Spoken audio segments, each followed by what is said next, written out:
This next storyteller shared that her earliest memory of water occurred when she was visiting family in the Dominican Republic, where they would boil a pot of water on the stove in order to take a warm bucket shower in the evenings. She remembers there being nothing quite like the precision and messiness of this evening ritual. Please welcome Ayling Dominguez to the podium with her story. She sent your tears my way. Panoltino Yolnicuan, Notoca, Ayling Zulema Dominguez, Nochenawa, Juan, San Martin, Totoltepec. My name is Ayling Zulema Dominguez. My family on my mother's side are originarios from San Martin, Totoltepec, which is a small town in Puebla, Mexico, named after the birds on our mountains.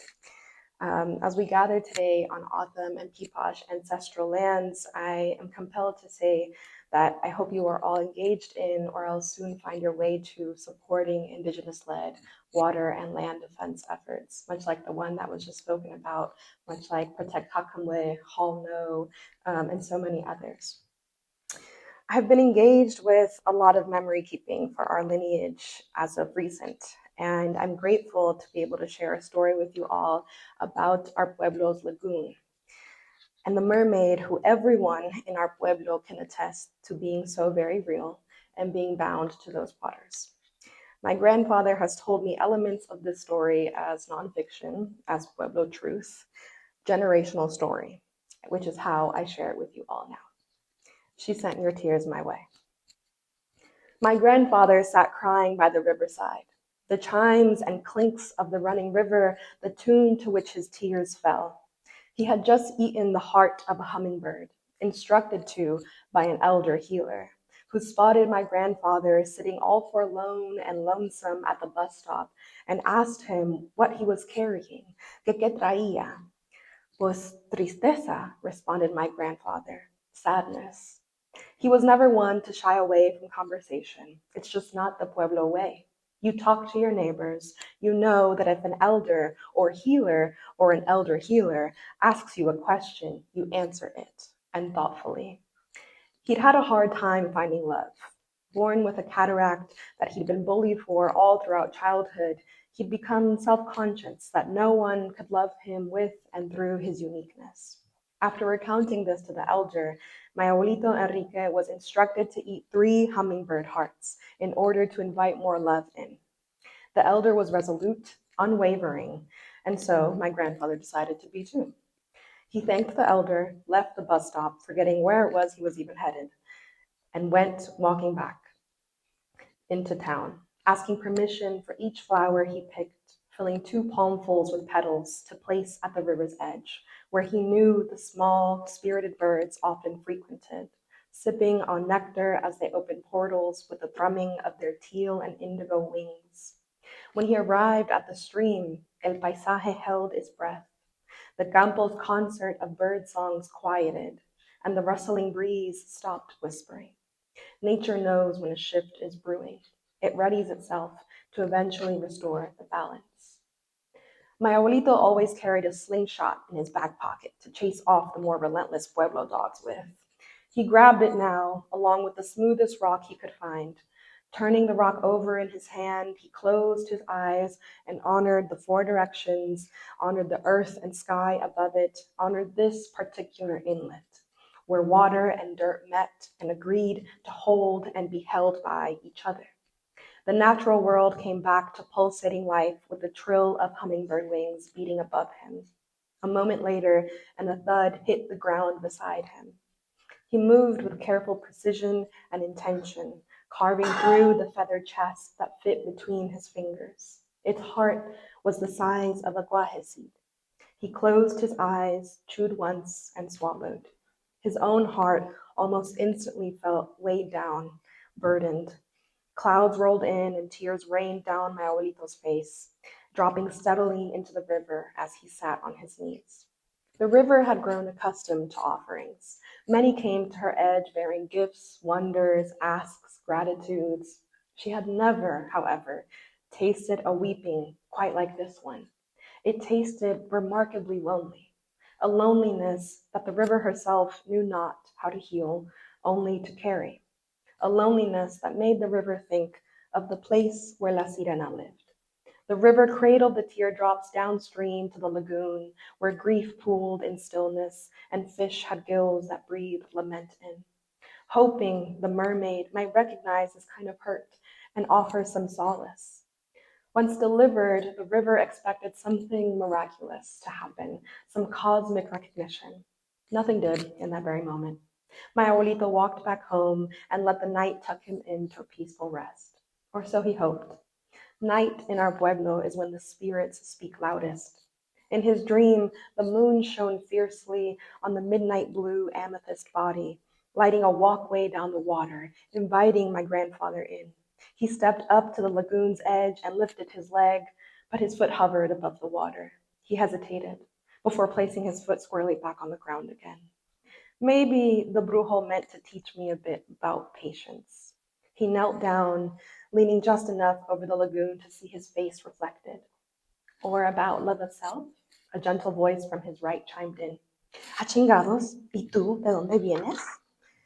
"This is my home," the sea creature on legs and with a braid down her back responded. "Where did you come from? And why has it been hard to find love where you are?" she continued. "What? How did you know?" "The river. She sent your tears my way. Thought I could help, given I know a thing or two about loneliness." "Lonely? But you live here, as in the lagoon? You're La Sirena de la Laguna, aren't you?" Enrique grew up hearing stories from everyone in the pueblo, not legends or myths, but definitive stories of her presence in the waters, of her beauty, one rooted in purpose, in her kinship with the land and the water. She knelt down beside him. "My name is Yoltzi, but yes, I am the one and only mermaid of the lagoon. That doesn't sound lonely to you?"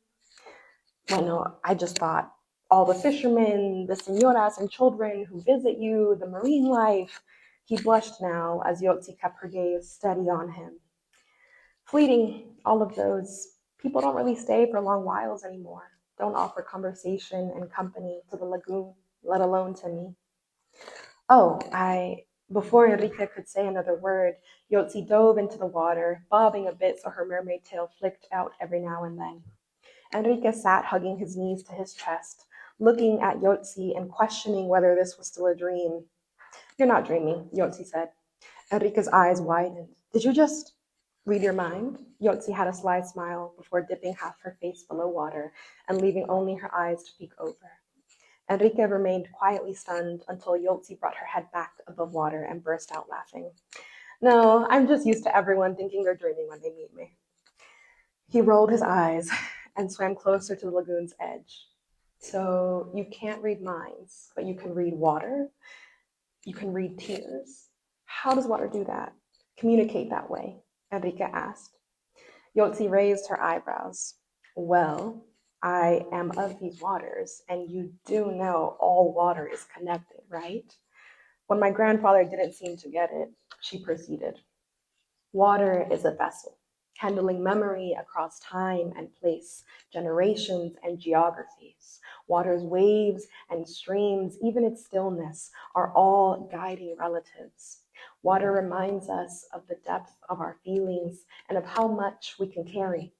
We can tell water anything and trust it will be held and made room for." She shimmied her way out of the lagoon and took a seat beside Enrique again, whose eyes had been focused on the water this whole time. "Most of all," Yotzi continued, "water teaches us that we belong, no matter our physical form." At that, Enrique turned to look at her. "People often come to see themselves reflected in me," Yotzi went on, "but it's rare that I get to see myself reflected." Enrique furrowed his brows. "Your eye," Yolsi said, gesturing at the eye that my abuelito had spent years feeling ashamed of. "It reminds me of my bluest corners, my murky parts. Not everything is always clear water, and those parts are just as beautiful."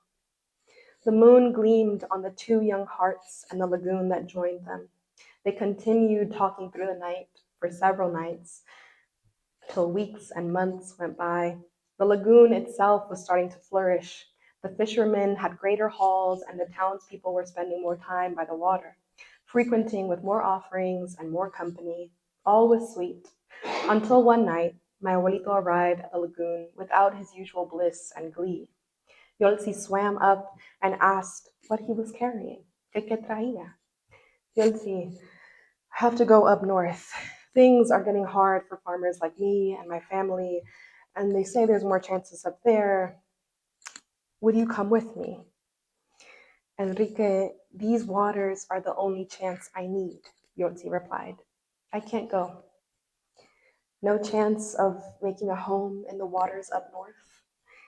Yotzi smiled as she shook her head side to side. This lagoon took me in when I most needed saving. And since then, I promised to be by her side, her guardian. She taught me kinship. If I were to leave, this lagoon would dry right up, evaporating to travel by way of cloud across Puebla and beyond, just to keep me company, to rain down on me tenderly in my new home. And I'm too tied to our pueblos to ever take this lagoon away from them. My abuelito understood. He nodded with a sad smile. Well, keep an eye on the sky in case I figure out how to become part of the water cycle then. La Sirena de la Laguna grabbed my abuelito's hand and walked him to the lagoon's edge, where she pulled his hands toward the water, and together they placed their hands in. You already are. Thank you all so much.